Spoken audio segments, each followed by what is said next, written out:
Tu es le premier animateur journaliste qui remarque ça. Street Diamond, 19h, 22h sur Radio RGB avec Mac Parot et la team Street Diamond. Ils disent que c'est les blacks qui voulaient Delbo. Street Diamond qui a voulu Delbo. Yeah, l'émission s'appelle bien Street Diamond, 19h-22h sur Radio RGB. J'ai mis 2 jingles, mais parce que mon équipe sirote, n'est-ce pas? Comment il balance? Voilà. Mais bon, en tout cas, on est bien là. On est bien en direct et je voulais envoyer un big shout out à Sista Jaya. On a écouté un titre de Sista Jaya, donc un big shout out à la Sista. On a écouté un autre titre de Tiwoni, donc allez-y, streamez, écoutez, c'est sur les différentes plateformes, différents réseaux. Donc le titre de Tiwoni s'appelle Ola ou Passé et le titre de Sista Jaya s'appelle Oh Jaja. Et c'est pas le Jaja de Ayana Kamura. Ah ouais, parce que là tu m'as fait peur.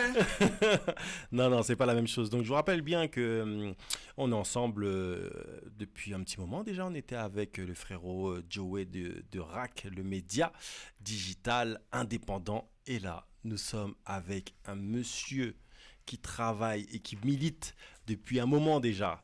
Et avant d'en dire plus, je vais laisser le travail, bien sûr, à Kelly, qui va présenter tout simplement notre invité.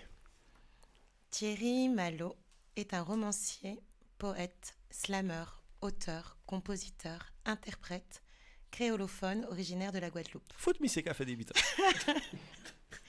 Conscient depuis toujours que le créole est une langue à part entière, tu as, grâce à ton parcours de vie, la volonté de sensibiliser ton public, créolophone ou non, sur cette résonance. C'est en 2006 que tu t'exerces aux Slam Sessions, organisées par Slambag en Guadeloupe, où tu as impressionné la salle et le MC Star G dès ta première prestation.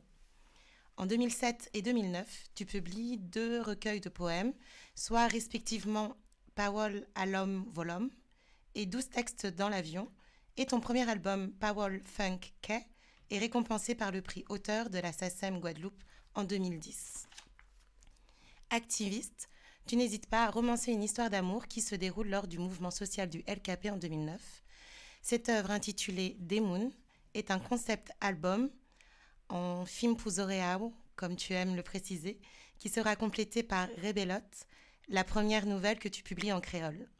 2015 marque la sortie de ton premier roman intégralement écrit en créole guadeloupéen, intitulé Diablesse, qui met en exergue une organisation pointilleuse d'un mouvement de femmes révoltées des souffrances infligées par leurs conjoints. Il est à noter que ce roman fait partie de la sélection officielle du Conseil supérieur des programmes de l'éducation nationale pour l'apprentissage du créole. D'ailleurs, la suite Chanda a été fraîchement publiée en septembre 2019. Enfin, le créole s'entend, s'écoute, se comprend. Quoi de mieux que d'avoir l'opportunité de découvrir cette subtilité à travers le podcast Tendre et comprendre. On compte depuis juillet 2019 29 épisodes de moins de 10 minutes sur différentes thématiques. Le but étant de faire rayonner le créole à travers ses richesses et son authenticité le plus passionnément possible. Que de beaux exercices qu'on ne peut que saluer à Street Diamond. Bienvenue. Yeah.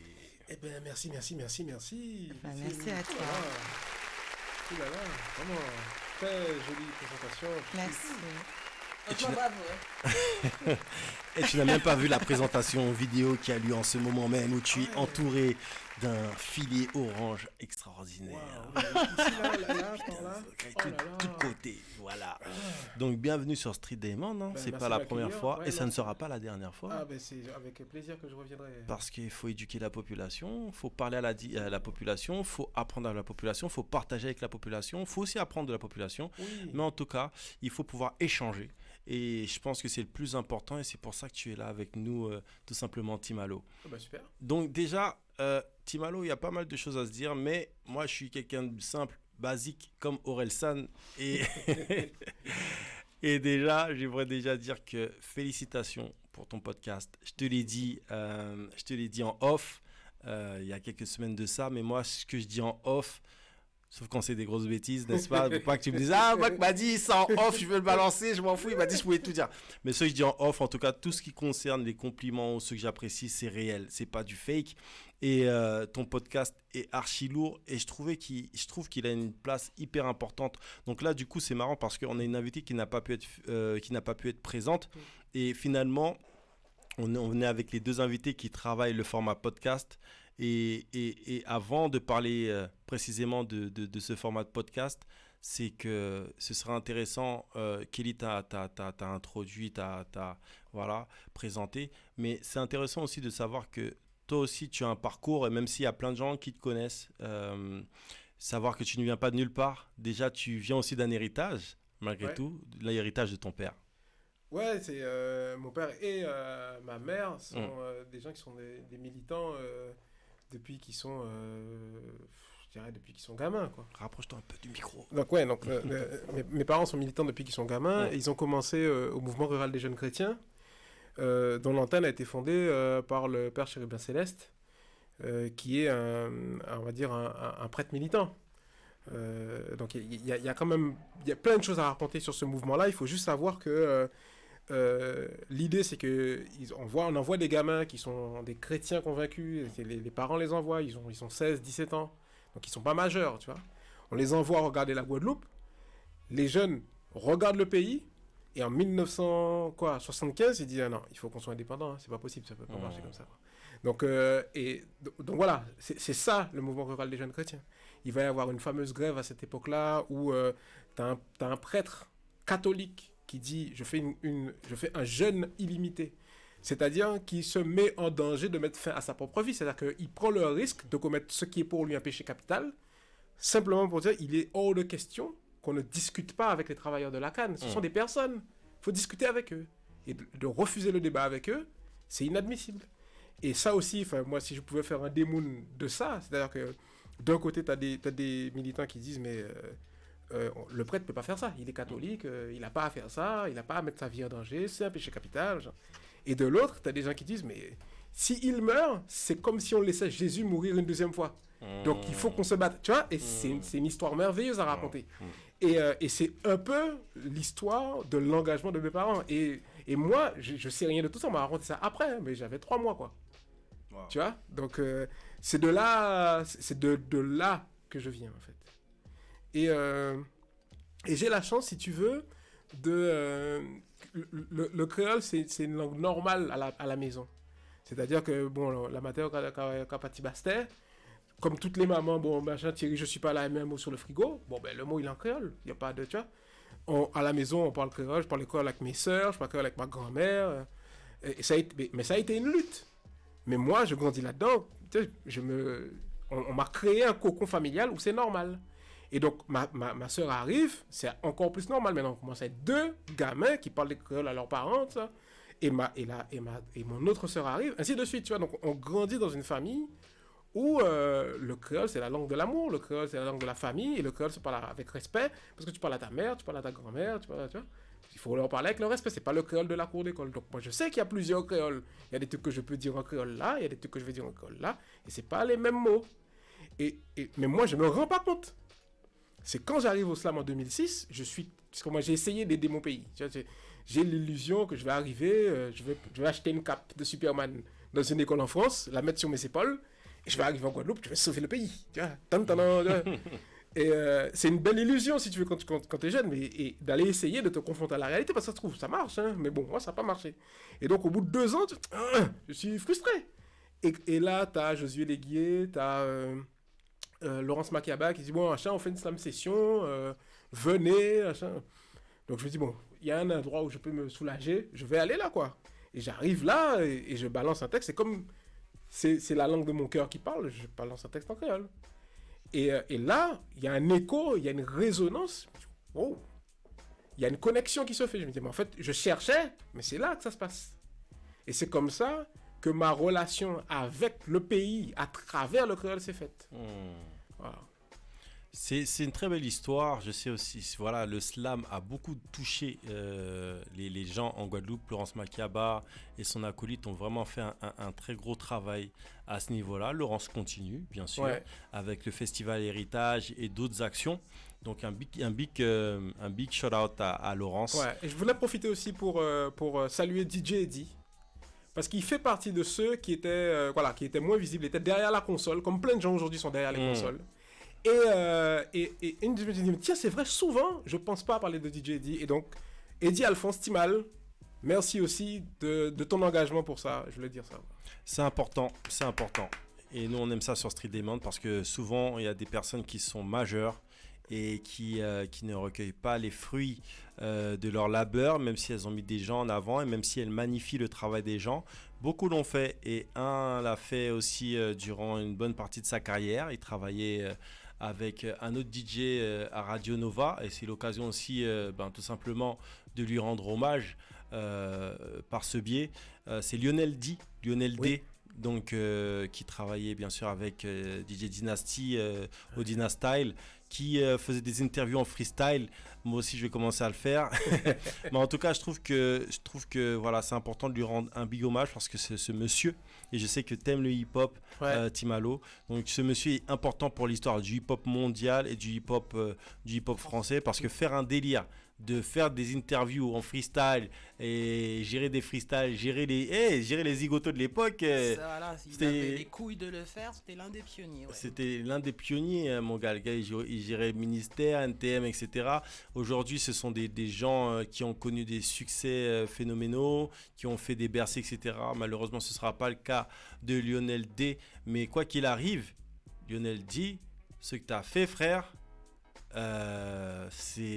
tu mérites le plus grand des respects. Il y avait eu des rumeurs comme quoi il était mort quelques années auparavant. Là, c'est bien réel et ça touche la communauté et la communauté lui envoie le respect qui lui est dû, même s'il y a plein de gens qui sont là à dire c'est maintenant que vous vous réveillez, on s'en fout.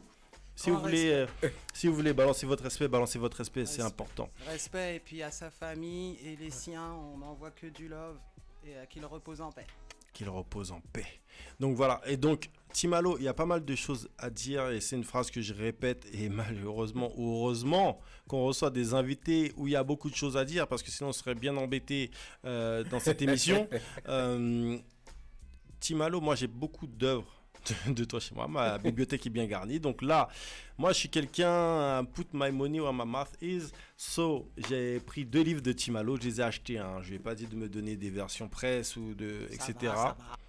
C'est important aussi de faire ce geste, je trouve, et voilà, donc j'ai d'autres, j'ai des Moon, j'ai carnet de voyage, enfin j'ai pas mal de choses de la part de Timalo, et pour moi c'est important de s'approprier le guadeloupéen. Donc il y a des gens qui parlent de guadeloupéen, il y a des gens qui parlent de créole.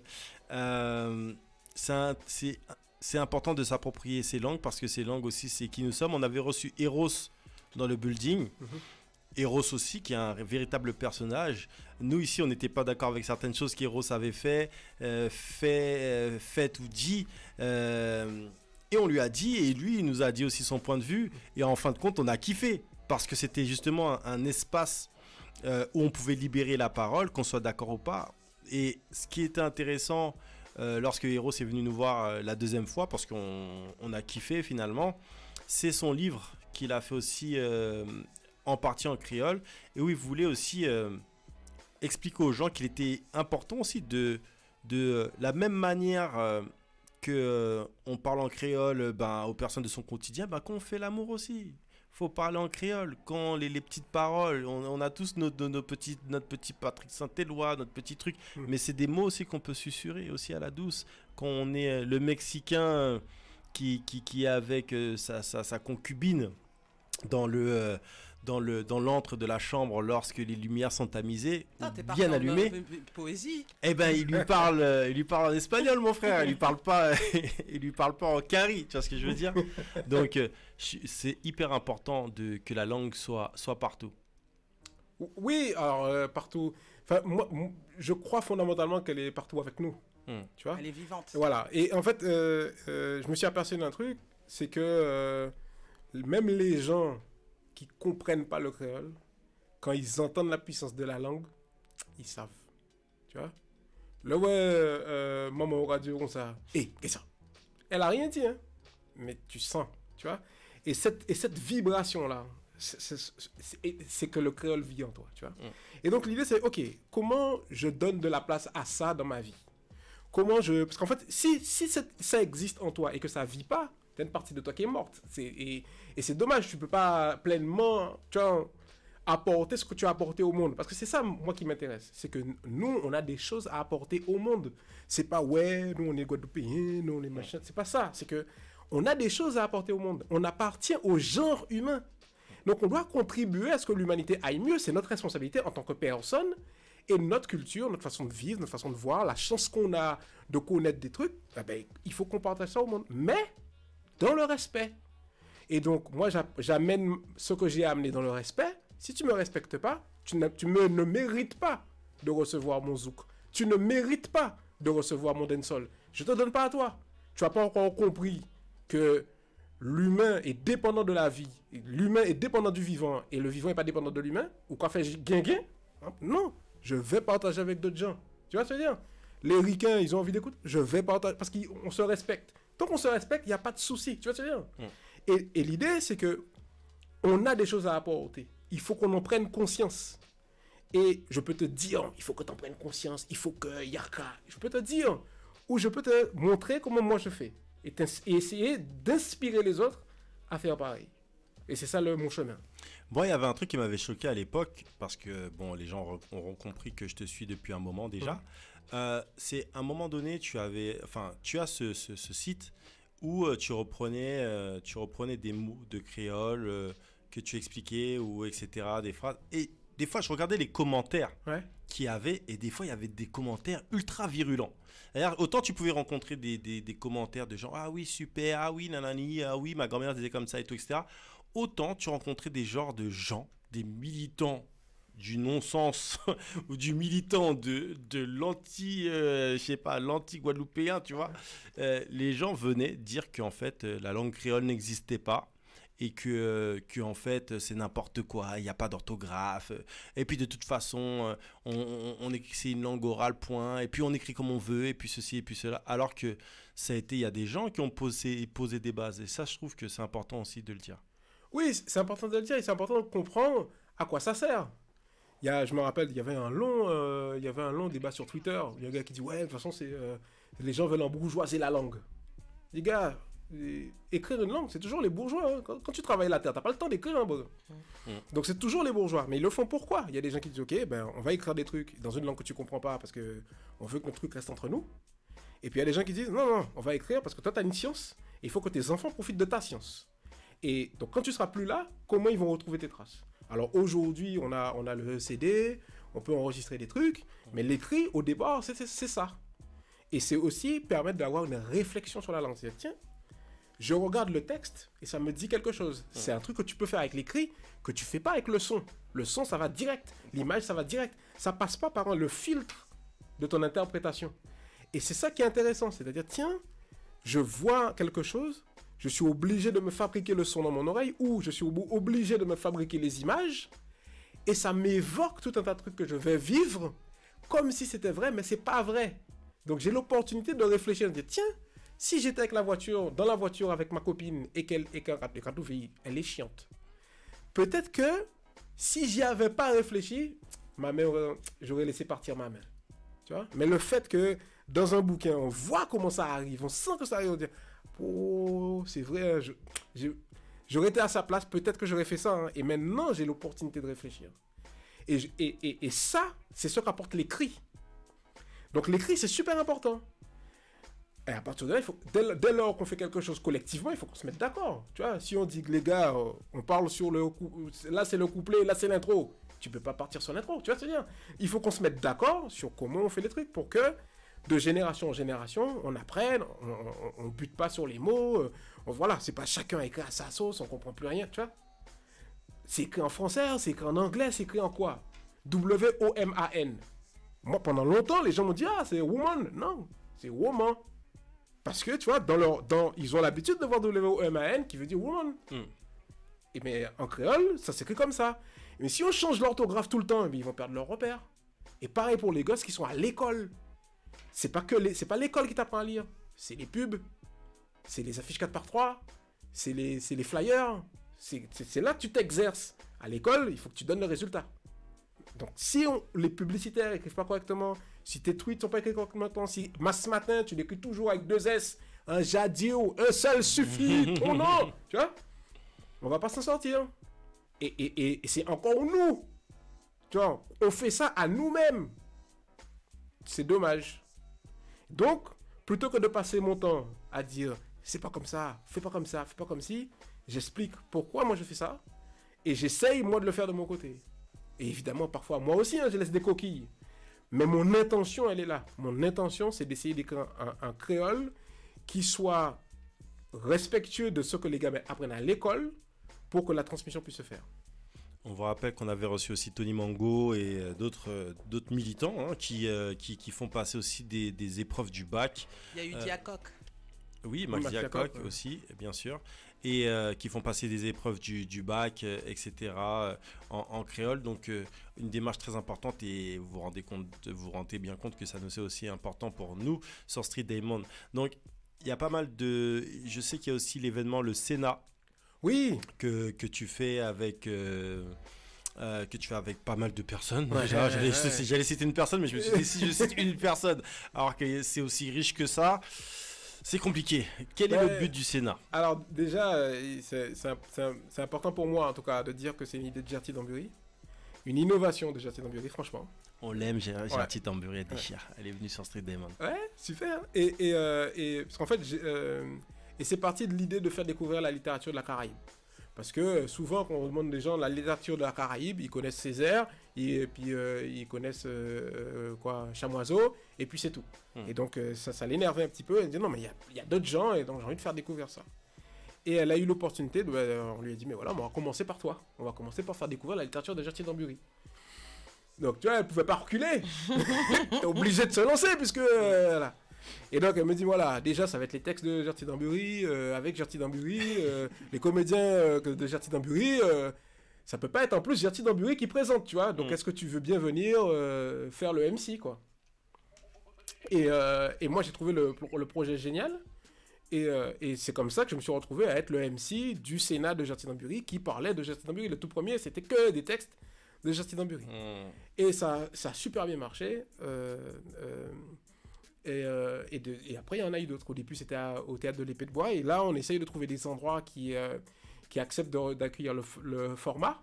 Et on commence à avoir des gens en dehors de Paris. Donc, on a été à Limoges, on a été à Rouen, qui s'intéressent à cette forme de partage et d'échange.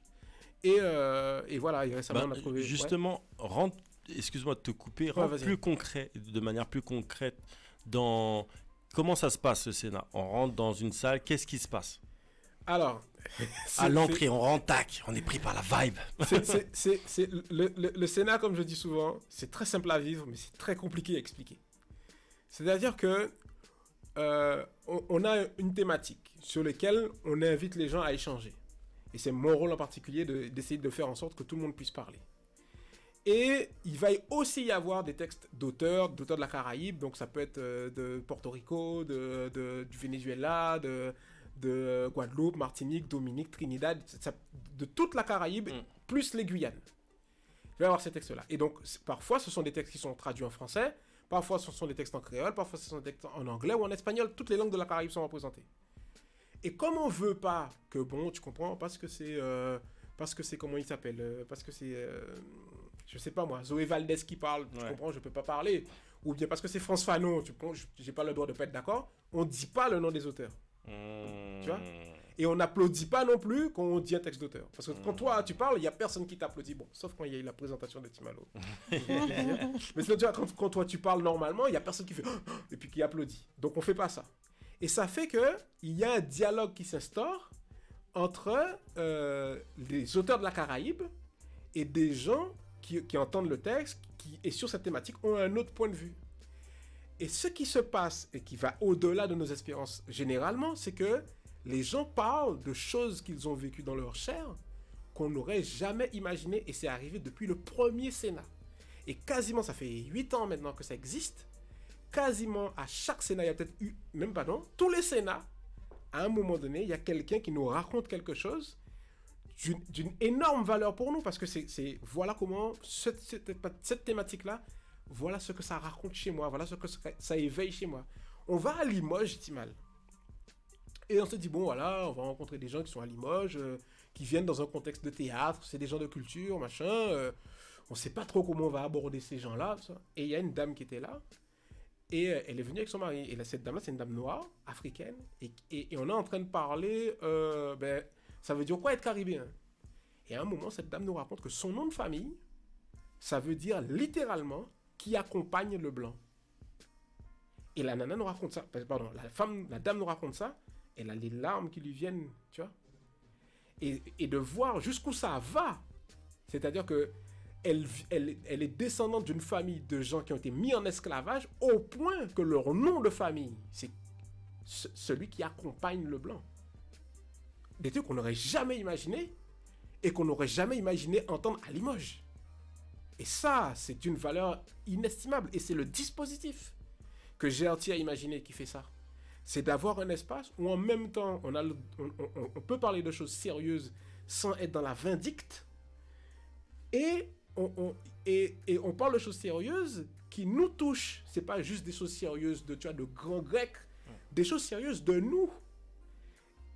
Et on a des gens qui nous écoutent, donc on peut parler. Et c'est elle qui... Et je te dis mal, moi je trouve ça formidable. C'est pour ça que je participe à ça. Tu as aussi fait un TEDx. Ouais, oui, c'est vrai. Est-ce que tu peux nous parler de cette expérience? C'était une expérience immense pour moi, parce que moi je suis un fan des conférences TED. Moi j'ai appris plein de choses, c'est-à-dire que ça m'a ouvert des portes sur des sujets que j'ai explorer après. Et quand j'ai entendu qu'il y avait TEDx Pointe à Pitre, j'ai dit, ah bon, moi je veux être là-dedans. Le premier TEDx Pointe à Pitre, moi je veux être là-dedans. Et en plus de ça, j'avais pas fait de scène depuis un moment. Et comme c'est visuel, tu vois, c'est pas de la radio. Encore que maintenant, la radio, c'est visuel. Tu vois c'est donc clair. voilà, il faut faire attention. Mais je me suis dit, voilà, je vais avoir un quart d'heure où je vais pouvoir, entre guillemets, faire mon show, quoi. Parce qu'il y a eu le Team Allo Show. Et ça fait un moment qu'il n'y avait pas eu le Team Allo Show. Donc, voilà. Et j'avais proposé plusieurs thématiques, des thématiques qui sont liées à ce que je fais professionnellement, et des thématiques qui sont liées au col et tout ça. Et Florence Glouche, qui s'occupait de ça à l'époque, m'a dit, le truc sur le créole, ça va le faire, c'est super intéressant. Et donc voilà, donc tu as tout un travail de préparation, d'accompagnement, tu vois, il y a vraiment, moi, ça m'a apporté des choses sur la façon de construire un discours supplémentaire par rapport à ce que j'avais. Et voilà, et puis après, ça a été mis en ligne pareil, c'était les premières TED, donc ça a mis un peu de temps, mais c'était mis en ligne. Et je continue à avoir des retours aujourd'hui sur le sujet, quoi. Donc, il était énorme, ce TED. Ouais, et puis c'était la Dream Team. Il y avait, du beau monde. Dr Henri Joseph. Aïe. Il y avait... Il a cassé la baraque dans son TEDx. Voilà. Et en plus de ça, ils ont senti le truc, tu vois, ils l'ont mis en dernier, parce que Dr Henri Joseph, quand il est lâché, mon gars. c'est une locomotive, tu Bien vois. sûr. Il y avait, comment il s'appelle, oh là là, mince, Mademoiselle Pigeon, qui s'occupe d'accélération de start-up, qui a fait du BTP, tu vois, l'échangeur de beau soleil, c'est elle qui l'a fait. Enfin, Oui, des hommes. Genius. Voilà quoi, il y a, comment il s'appelle, un gars qui s'occupe de prévention des risques, le nom m'échappe, il y avait du staff parking sur l'impro. Voilà. C'est après, il y a une personne aussi, une scientifique qui a fait un TEDx sur le chlordécone aussi. Ouais, mais ça c'était après, c'était pas. Ouais. Voilà. De toute façon, il y a du beau monde, hein. Il y a du beau monde chez nous, hein, et on peut être fiers. Et je suis content de voir que ça continue. Hein. Et justement, tu vois, t'as toutes ces choses dont tu nous parles, et forcément, on est obligé de parler des romans. Donc là, j'ai les 2 bébés et je suis fier de les avoir parce que j'avoue, je les avais pas. Je suis désolé, Timalo, je suis désolé. J'étais pas à la page, mais de toute façon, Timalo, il n'y a aucun produit que j'ai acheté dès que c'est sorti. Mais l'avantage de la culture et de la création, c'est qu'en fait, t'es pas obligé. Enfin, c'est bien d'être là au début pour soutenir en direct, mais en tout cas, voilà, c'est toujours là. Il faut savoir que Timalo, c'est quand même son propre éditeur. Oui. Donc ça, c'est aussi important. For us, by us, tu vois. Quand tu achètes à Timalo, c'est pour ça que je sors l'argent d'autant plus facilement quand j'achète des produits de Timalo. C'est que je sais que ça va dans la poche de Timalo et de sa maison de production. Je sais aussi que... je sais qu'il voudrait produire d'autres personnes et je sais que voilà, il y a cette démarche-là. Et c'est pour toute cette démarche-là, en fait, que mon argent, j'estime que c'est un genre d'investissement culturel et que c'est important de donner cet argent-là quand il va grandir et évoluer dans d'autres directions. Donc, peux-tu nous parler de Diablesse et Shanda, qui est tout simplement la suite de Diablesse, qui ont aussi des magnifiques photos de couverture qui sont faites par des personnes qu'on apprécie particulièrement et qu'on aime. Peut-être commencer par les couves. La première couve, on l'a faite avec... donc c'est Anaïs qui pose et c'est Dorlis qui prend la photo. Yes. Et cette photo est particulière parce qu'elle a été prise en janvier à Boissy-Saint-Léger. Waouh. Voilà quoi. Et c'est là-bas où il habitait avant. Maintenant, il habite plus là-bas, donc c'est bon, on peut le dire. Voilà. et il avait trouvé un spot, machin. Mais je veux dire, tu regardes la photo, t'as pas l'impression qu'on est en janvier, il fait froid. Et moi, je flippais ma race. Elle va attraper la crève, la petite. Donc, tu vois, moi, j'avais le châle. Il shoot. Moi, je prends le châle, je remets le châle sur les épaules. On fait une photo. Et voilà. Donc, c'était voilà, pour la petite histoire. Et quand je prépare la suite, du coup, Anaïs, qui entre-temps a pris des galons de photographe, maintenant, c'est elle qui prend la photo. Boum. Donc, il y a aussi Anaïs sur le deuxième, mais c'est Anaïs et derrière l'appareil et pas devant. Et il y a aussi un jeune photographe qui s'appelle le Maco Jaune. Il est sur Twitter, il est sur Instagram et j'avais bien aimé ses photos. Donc, je l'ai contacté pour lui dire, mais voilà, j'aimerais bien qu'on fasse les photos ensemble. Et donc, ils ont organisé le shooting. À peu près 80% du shooting est organisé par Anaïs et le Maco Jaune pour pouvoir faire les couves de Shanda et des suites et des voilà quoi, parce qu'il y en a d'autres. Et donc ça raconte quoi? Au départ, j'ai écrit ça parce que il y avait une vague de violence faite aux femmes en Guadeloupe et j'étais parti en Guadeloupe faire la promotion de Demoun et j'entends ça, plus de 200% de plaintes déposées, 12 femmes qui sont mortes. Je me dis oui. À un moment donné, les femmes, elles vont pas accepter ce truc-là. Yopé a accepté ça et Yopé virait contre nous. Et je me dis, mais voilà une idée qui est intéressante. Imaginons que les femmes, tu vois, elles se transforment en diablesses, elles dévorent les hommes et les hommes ont peur. Ça, c'est un truc qui serait bien. Et c'est comme ça que j'ai commencé à écrire Diablesse, quoi. Et les retours étaient vraiment bien. Et je me dis, ok, machin, d'accord, mais je trouve que il est un peu, voilà quoi. On arrive à la fin là, il y a pas tout. Donc Timalo, où est le reste? Et donc voilà, c'est comme ça que Shanda est arrivé. Et j'ai raconté un peu d'ailleurs sur timalo.com un peu comment ça s'est passé parce que ça aussi c'est un apprentissage. Tu te lances dans une nouvelle aventure, donc t'apprends. Et parce qu'en fait j'ai écrit entièrement une suite. Je l'ai envoyé à mes lecteurs tests, comme toi tu peux envoyer des trucs quand tu fais un son, tu l'envoies à des gens pour qu'ils te donnent des retours. Tu as des gens qui vont oser te faire les retours qui sont vrais quoi. Et j'ai compris que en fait tu vois. Moi, je connaissais mes personnages et je faisais vivre des personnages que mon public ne connaissait pas encore. Donc, il fallait que j'écrive quelque chose avant. Donc, je l'ai mis de côté. Donc, ça veut dire que le 3, il est à peu près prêt pour pouvoir écrire Shanda, qui est là et qui présente des personnages qu'on va retrouver un peu plus tard. Donc, il y a plein de personnages nouveaux là-dedans. Mais on y va doucement quand on y va mollo. Donc, voilà. C'est important de dire aussi que c'est écrit en créole. Ouais. En tout cas, en guadeloupéen, n'est-ce pas? C'est ça. Et il y a Kenny qui a une question. Oui, Timalo, je voulais savoir ce que ça voulait dire Shanda. Alors, Shanda, ça veut dire partir, traverser, voilà. Fuir. Voilà, ça veut dire fuir. Ouais. Et en fait, j'ai découvert qu'il y a plein de gens qui ne connaissaient pas ce mot, mais moi, comme j'ai toujours entendu ce mot-là. pensais que c'était clair, quoi. Et Bah, en fait, c'est l'occasion aussi lors du podcast Tendre et Comprendre, qui est disponible sur toutes les plateformes. Et bien tout simplement, ce podcast-là, il y a le mot que justement, il y a un mot que tu fais découvrir, ou en tout cas un mot dont tu donnes la définition, un mot de créole. Oui, parce qu'en fait, voilà, pour ces raisons-là aussi, je me suis dit, mais voilà, il faut faire découvrir la langue. Ce qui s'est passé vraiment, c'était vraiment pour répondre à un besoin. D'habitude, tu vois, je parle de mon inspiration, de mon observation pour produire quelque chose. Et le podcast, c'est parti vraiment d'une demande. Il y a une Twitter, comment on dit?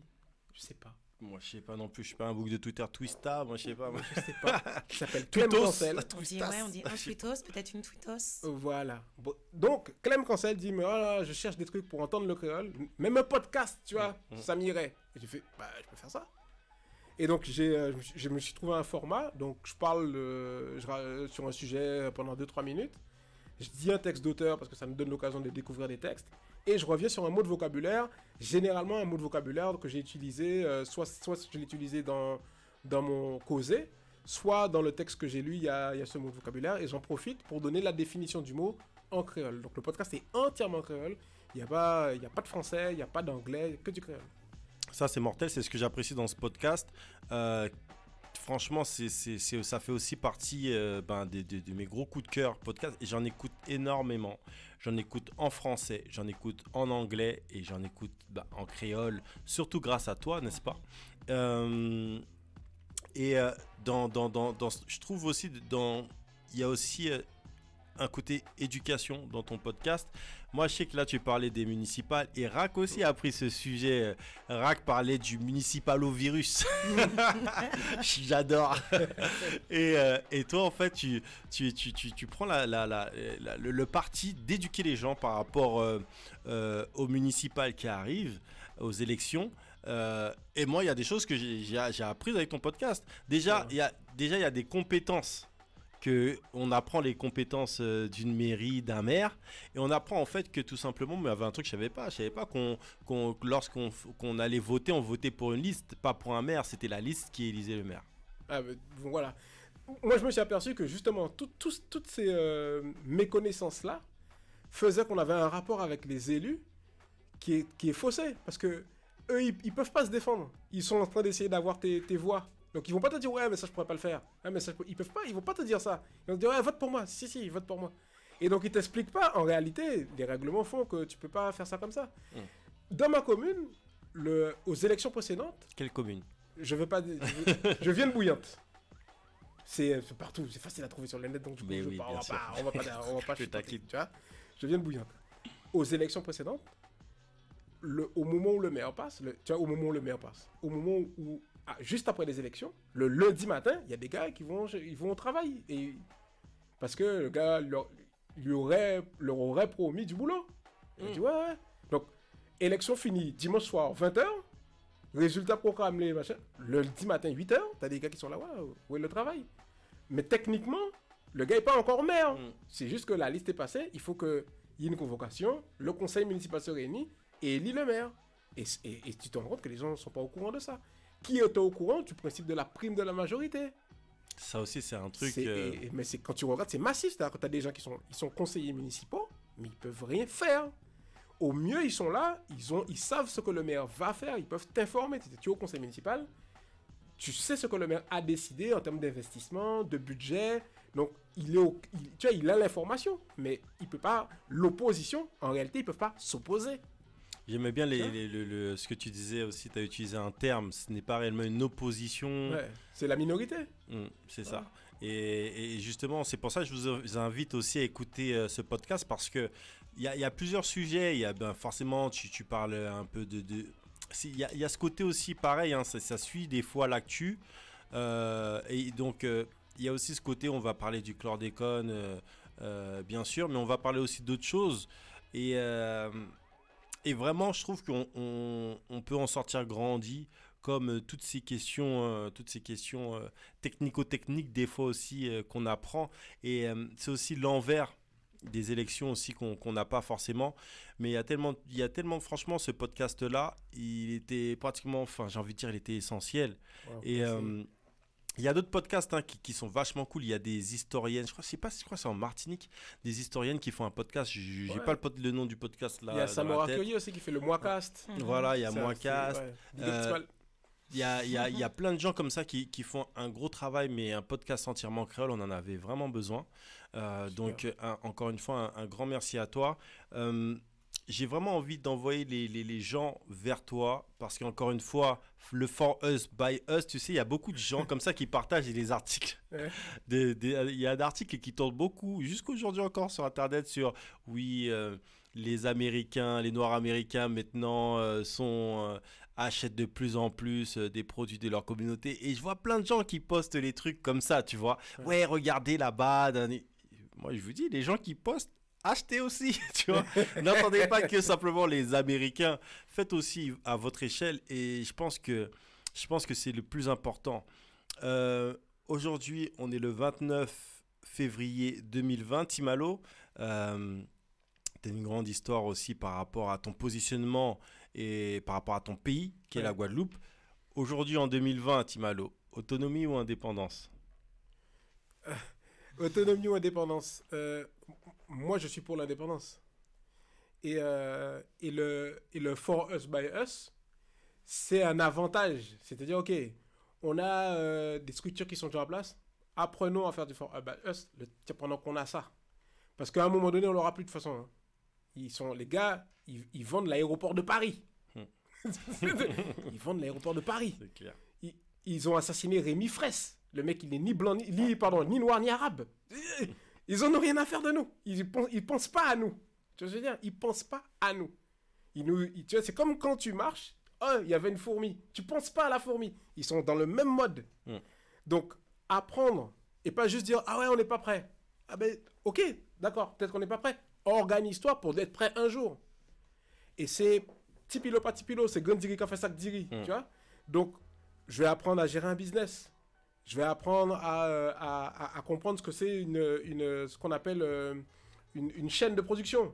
Je vais apprendre que c'est pas parce que j'ai fait un super son, s'il n'y a pas un super journaliste pour m'en parler, s'il n'y a pas une super radio pour faire... Tu vois, donc, il faut qu'on fabrique nos réseaux et le réseau est plus important que nous. Tu vois? Et voilà, il y a des gens qui ont fait ça. Il y a des gens qui ont créé des trucs en Guadeloupe et ils sont morts. Et les trucs qu'ils ont créés sont encore là. On n'en parle pas beaucoup. Et moi, j'ai l'intention d'en parler sur le podcast. Donc, restez connectés sur Temps et Comprendre. Tu tapes Timalo n'importe où. Ou tu vas sur www.timalo.com. Tu as toutes les infos. Parce que je vais parler de ces gens-là. Et j'en profite pendant que tu es là, Timal. Je suis vraiment content d'être venu ici. Le créole, c'est aussi une affaire de jeunes. Tu vois? C'est aussi une affaire de urban. Je fais écouter, je dis des textes de Sonny Rupert, je dis des textes de Inès, je dis des textes de Joby Bernabé, je dis des textes je sais pas moi, de La Gâchette. De La Gâchette, tu vois, ou de Tismé. Les jeunes font des choses avec le créole. Et mon kiff, ça serait que bon, on se dise bon, je sais pas moi, on fait une journée créole avec le hip-hop créole, avec des DJ comme DJ Tony Blanc qui connaissent la musique, comme DJ Phony, tu vois, qui viennent nous faire écouter de la musique qui sont faits par les gens de chez nous. Et voilà ce qu'on en a fait. Le travail qu'on a fait, que EDS nous a invités à faire avec l'atelier, les Latiliers la Chéchivé, c'est génial. Et je pense qu'il faut que... Oui, c'est important de dire, il y a Vélo, il y a Sonny Rupert, il y a Papa Yaya, ça c'est important. Et il y a une nouvelle génération qui en fait quelque chose. J'aime pas, viens, on en discute. Et comme ça, tu peux venir avec ton fils, tu peux venir avec ton petit-fils, tu peux venir avec ta petite-fille pour en discuter et faire la transmission. Et je kifferais qu'on organise ça ensemble, qu'on fasse une journée créole avec Tony Mango, avec Marc Parot, tu vois, intergénérationnel. Kaiser, t'es chaud? Ça serait un kiff, Timal. Kaiser de jouer son Oscar et Coca, il est chaud. Et pas comprendre, parce que toi, tu es pas avec nous sur le plateau, tu peux pas participer. Si t'as un BTS de com, t'as un stage à faire. T'as un sub de co, t'as un stage à faire. Événementiel. Voilà quoi. Voilà. On nous fait. Tu sais, Timalo, il y a un truc. Les gens ne se rendent pas compte, j'ai l'impression, à quel point la jeunesse, à travers la dancehall, le hip-hop et toutes ces musiques où en fait on parle la langue, on met en poème, on met en musique la langue du quotidien, et ben on continue à perpétuer cet héritage du parler créole. Et je pense que ça aussi c'est important parce que quand tu écoutes des textes de Kérosène ou d'autres personnes aussi, il y a plein de gens, j'ai envie de te dire, selon les affinités, selon la couleur de ton drapeau, non je rigole, mais ça c'est des bêtises. Mais plus sérieusement, quand tu regardes que ce soit que ça vienne de Pointe-à-Pitre, du Moule, de Bouillante, du Rézé, de d'où que tu veux, et ben il y a ces jeunes qui ont beaucoup utilisé le créole et ça on le doit à beaucoup de personnes, notamment des mecs comme Negli Ricole ou d'autres, tu vois, des mecs qui pas qu'à fait la fête et d'autres personnes aussi dans le milieu hip-hop. On doit aussi bien sûr saluer tous les frères Exos. On entend tout le temps les instrus de Exos, Pure Pro, Phony, etc. qui tournent dans cette émission.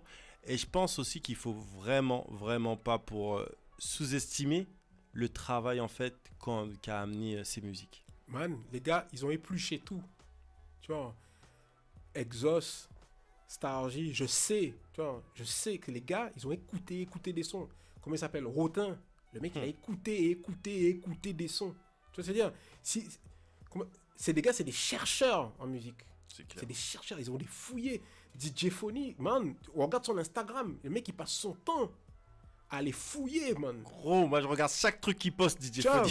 Le mec il passe son temps à les fouiller, le gars il a une connaissance. Et ils ont pas toute la connaissance chacun. C'est ça qu'il faut voir. Et les gars ils ont fouillé et fouillé.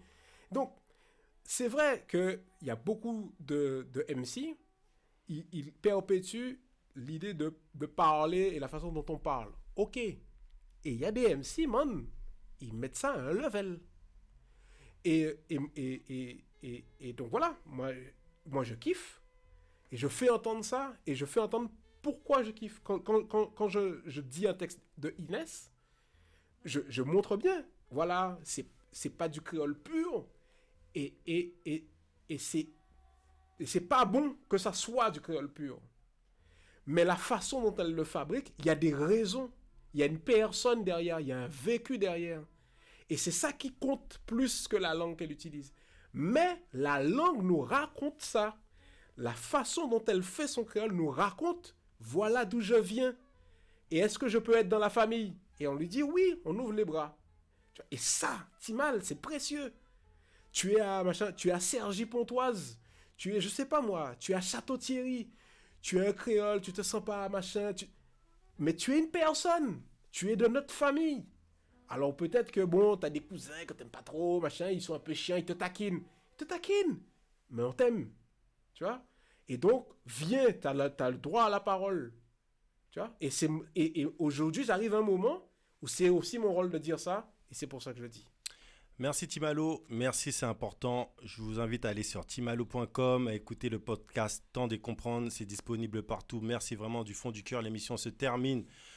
Quant à moi, j'aimerais vraiment vous inviter à aller sur streetdemand.fr, forcément et à télécharger nos podcasts, mais j'aimerais vraiment, j'ai connu beaucoup de décès là dans ma famille, et cette semaine et la semaine dernière. Donc déjà, j'aimerais vraiment en placer une pour mon cousin qu'on considérait comme un tonton, Alain Volnin-Mathurin. Donc voilà, j'en place une pour tous ses frères et sœurs, ses neveux, nièces, Marie-Reine, Élisée, on pense à vous forcément, Keïssa, on pense à toi. Voilà, c'est une figure de Portland au Moule. Donc voilà, vraiment une grande pensée pour tonton Alain, et une grande pensée aussi pour mon oncle Évariste. Donc voilà, qui m'a aidé à payer ma deuxième voiture, qui, quand j'ai eu 25 ans, m'a envoyé un chèque de 25 €, qui m'a toujours soutenu. Donc tonton Évariste est décédé comme nombre d'entiers de cancer. Et ça aussi, ça nous touche forcément par rapport au combat qu'on mène. Et voilà aussi pourquoi on traite de tant de sujets. Donc voilà, tonton Évariste, je t'aime de tout mon cœur. Et on se reverra. L'émission s'appelle Street Diamond, c'est tous les samedis, en tout cas un samedi sur deux cette saison. Et je vous dis peace.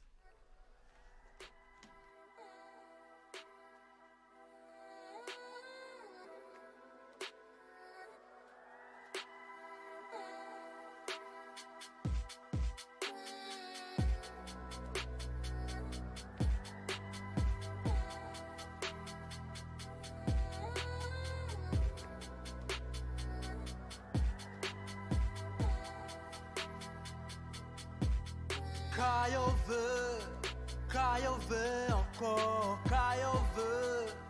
Caio veut le mort, Caio veut.